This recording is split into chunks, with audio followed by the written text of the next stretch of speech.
Hello guys, magandang gabi sa inyong lahat and welcome back dito sa panibago nating video dito sa ating channel. So, ngayong gabing ito ang pag-uusapan natin is yung mga common issues na kinakaharap natin bilang mga RTL farmers. Kahit pa tayo ay beginners, kahit na tayo ay medyo may experience na, kahit medyo matagal na tayo dito sa ating pagninegosyo ng laying eggs no, na mga manok. So, ngayong gabing ito pag-uusapan natin yan. Pero bago yan, pasok muna tayo ng maikling intro.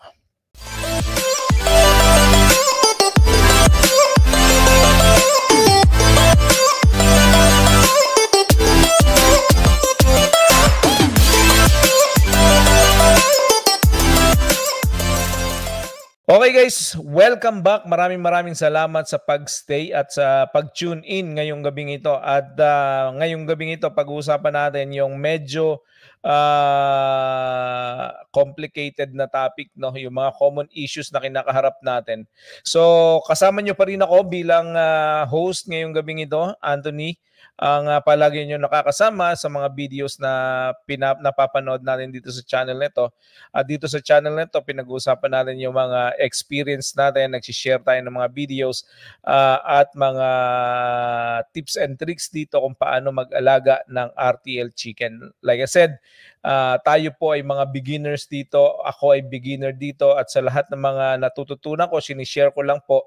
Hindi po ako expert, disclaimer lang. No? Sa lahat ng mga nanonood, hindi po tayo expert sa larangang ito. Tayo po ay nagbabahagi lang ng mga experience. No? So, kung meron po tayong medyo konting mali no? At medyo meron tayong pagkukulang, ay handang-handa po ako na itama ninyo at i-comment nyo lang ang inyong mga comments no at sigurado ako yung mga knowledge na meron kayo makakatulong din sa amin yan bilang mga beginners no. So guys, kung kayo po ay bago dito sa channel na to at sa tingin niyo ay nakakatulong ang channel na to, please like and subscribe no dito sa channel at nang sa ganun ay matulungan nyo din ako na ma-spread natin yung mga videos na to para makatulong din sa iba no. So kung kayo naman po ay may mga experience na medyo makakatulong din sa lahat, no? I-share nyo po diyan sa comment section below. Mag-comment kayo ng mga common experience ninyo at atin po yung i-recognize, babasahin natin. At kung magandang maging topic din po yan, pag-uusapan natin yan sa mga susunod na mga videos. No? So, guys, wag na natin patagalin. Wag na natin na masyadong pahabain itong intro na to. Ang pag-usapan natin is yung mga common issues ng ating mga alagang RTL chicken. So, unang-una guys na nagiging problema natin is yung health problems, health issues. No, meron tayong mga manok na pagdating sa atin sinisipon, merong mga manok tayo na dumadating sa atin medyo matamlay na at yung iba hindi kumakain, yung iba nagtatae, yung iba may mga ganyan na kulay, ang iba-iba ang kulay ng malambot ang tae tapos iba-ibang kulay ang kulay ng mga ipot ng ating mga manok. So, ang lahat ng yan is basically magiging issue kapag hindi natin in-address agad-agad. So, unang-una guys, dapat natin yan na bigyan ng pansin. Yung mga diseases na posibleng maging dahilan ng pagkamatay ng ating mga manok, yung mga respiratory infections, mga ganyan, tapos yung mga parasites din, nagiging issues yan sa ating mga manok. So, nagko-cost yan ng stress. So, unang-una, dapat natin na i-ensure na yung mga manok na kinukuha natin is kumpleto sa vaccinations. No? Lahat yan dapat mula sa pagka-day old hanggang sa inirelease sa inyo, 16 weeks old, dapat may kumpletong vaccination yan. So dapat inyong hihingin niyang kopya ng vaccinations doon sa mga supplier ninyo ng manok. Ikalawa, dapat kung tayo ay para maiwasan natin yung mga health issues, magkaroon tayo ng magandang biosecurity. No? So dapat ang mga manok hindi na papasok ng mga ibang mga manok na mga native, hindi napapasukan na ibang mga hayop, hindi masyado nilalangaw, no? Hindi masyado nilalamok. Tapos hindi masyado pinapasok ng mga tao na kung sino-sino lang na mga tao. So dapat regulated natin yung mga tao diyan sa ating sa pagpasok sa ating poultry. So yung mga yan, isang paraan para maiwasan natin itong mga health issues na to. Ikalawa is, yung ikatlo ay regular health checks. Dapat tinitingnan natin lagi yung mga manok natin kung may sipon pa rin ba sa kabila ng ating paggagamot at pag-antibiotics. Stress pa rin ba, baka meron pa rin mga parasites na available na mga nagpapaikot-ikot, may mga daga na kung ano-ano pa. Dapat meron tayo niyang regular health checks na tinitingnan natin. At saka yung pinakahuli, dapat may parasite control tayo. Ang ating po mga manok is binubulati din po yan katulad ng mga ibang mga klase ng hayop. So dapat may regular tayo na health check at saka yung mga parasite controls na yan. Dapat ay napapatay natin yung mga langaw, na bibigyan natin sila ng tamang gamot sa anti-malaria, at saka the same time napupurga natin ang mga manok natin. Sa ganon, hindi sila na-stress kasi pag may mga bulati yan, sigurado ako na stress ang mga manok sa loob sa pagka may mga bulati sa loob ng tiyan. Ikalawa natin na nagiging common issues is yung environmental stress, no? So isa diyan sa pinakamalaking issue natin diyan is yung pagbabago-bago ng temperatura ng ating poultry, no? So syempre, hindi natin maiiwasan yan kung tayo ay anong tawag dito? Backyard farmers, kasi hindi natin masyado makontrol yung weather, no? So merong panahon na tag-init, may panahon na tag-ulan, minsan sa isang araw ay maulan masyado tapos biglang iinit, pabago-bago ang panahon. Nagiging cause siya ng stress, at the same time nagiging cause siya ng sakit ng ating mga manok. So minsan hindi natin makontrol. So gagawa na lang tayo ng paraan kung paano natin ito i-combat, no? So dapat pinag-iisipan natin yung poultry natin sa simula pa lang ng pagtatayo ng poultry. Ano bang mas maganda na hindi masyado mainit sa mga manok? Ito ba ay concrete na parang warehouse tapos lalagyan natin ng aircon? Maganda din po yan. Ikalawa, ito ba ay low-cost housing, pawid ang bubong, kawayan ng dingding, tapos labas-masok ang hangin, pwede rin po yun. So dapat pinag-iisipan natin kung ano yung kaya nating i-afford. So yun. Ikalawa, dapat maayos yung ventilation. So lagi nating ni-stress yan sa paggawa ng poultry. Dapat maganda yung pagka-design ng ventilation. Kasi pag naiinitan talaga manok, guys, na-stress talaga yan. Pag nainitan sila, masyado silang bumababa ang production. Hindi lang yan pag nainitan, pagka nalalamigan din. Pag sala sa init, sala sa lamig ang ating mga RTL chicken. Ganon din, dapat maayos yung lighting, yung paggawa natin ng mga design ng ilaw natin sa pailaw natin sa ating mga manok. Kasi ang ating mga manok, nangangailangan yan ng enough na dapat na pailaw sa kanila, na sunlight o kaya yung lights na makapagbigay sa kanila, makapag-stimulate sa kanila para mangitlog sila. So dapat meron talaga tayong eksaktong maayos na pailaw sa kanila. Dapat medyo maganda yung kanilang lighting program. Ikatlo natin nagiging common issues is yung nutritional deficiencies, no? Yung medyo hindi magandang pagpapakain sa ating mga manok. So ang issue natin dyan is hindi nagkakaroon ng mga proper na diet. So yung iba matakaw kumain, yung iba mahinang kumain, yung iba hindi masyado lumalaki, yung iba mabilis lumaki. May mga ganon. So dapat ang ating mga feeds na ipiniprepare o yung binibili natin mga feeds ay balance yung kanilang nutritional content, no? So dapat talaga pag-aralan niyo yung mga feeds na binibili ninyo kung ito ay mabilis bigay ng health benefit sa ating mga manok. Ikalawa, dapat meron tayong supplementations. Sabi nung iba, hindi dapat daw nagbibigay ng mga supplements, no?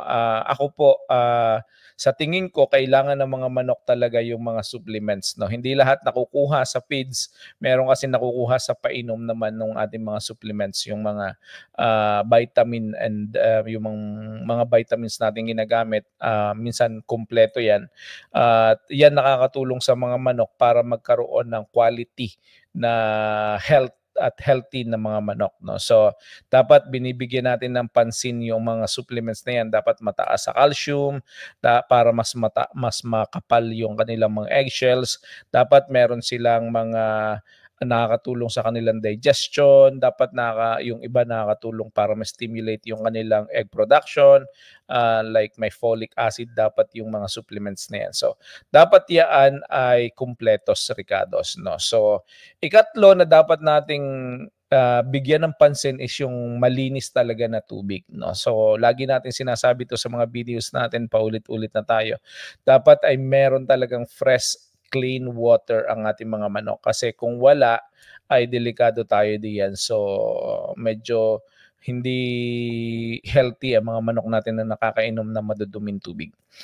Ikaapat nating issues, guys, ay yung tinatawag nating egg production issues, no. So yan yung isa sa mga nagiging issues natin talaga sa ganitong klase ng business. Pag mababa ang production ng ating manok sa kanilang pangingitlog, mababa ang kita natin. So guys, dapat ay na-address natin itong issues na to, no. So ito ay ang nagiging sanhi nito is basically, syempre pag umiidad ang mga manok natin, bumababa ang production yan. Pero kung bago pa lang ang manok tapos mababa ang production, there's something wrong diyan. So minsan ang nagiging cause niyan ay stress, no. So dapat palagi natin tinitingnan ng manok, dapat hindi na stress ang mga manok natin. Very very sensitive ang mga manok natin, at ang stress na yan ay could be just cleaning your poultry, no, or kidlat at kulog, or stress dahil ng parasites, o stress dahil ng malakas na ulan, o unknown person na pumasok sa poultry, or yun, yung mga yon, no. So o ingay, no, na hindi masyado sanay ang ating mga manok. So maraming mga paraan para i-combat natin ito. So unang-una diyan is pag manage ng manok natin na umiidad na. So pagka umiidad na, dapat nagre-ready na rin tayo ng pang-replace sa mga to, no. So yung mas bata na manok, mas mataas ang production, no. Mas malakas mangitlog, dapat meron tayong naka-ready na para mag-replenish, no. Ikalawa is para ma-reduce ang stress is mag-reduce tayo ng mga unnecessary na mga movement doon sa ating poultry. Maglagay tayo ng routine, maglagay tayo ng music, don't allow people to go in the poultry, no. Yung mga ingay, sanayin natin sa ingay ang ating mga manok.